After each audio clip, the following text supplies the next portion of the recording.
Hello, kids! Today, we will talk about animals. Animals are classified into three groups: pet animals, farm animals, and zoo animals.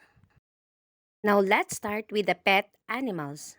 Pet animal refers to an animal kept at home as a companion.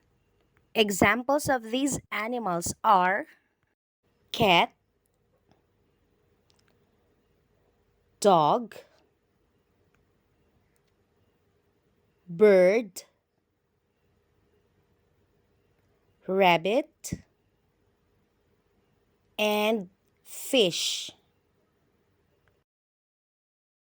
Now let's go to the farm animals. Farm animal is an animal that is reared on a farm. Examples of these animals are cow,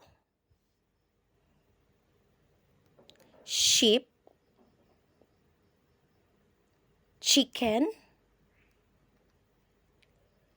goat, duck, goose, horse, and carabao.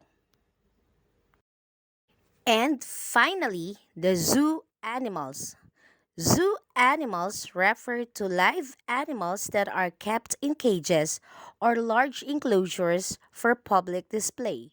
Examples of these zoo animals are the following: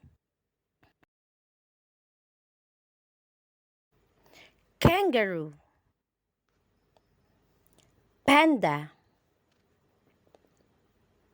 crocodile, lion, giraffe, tiger, zebra, elephant, and gorilla.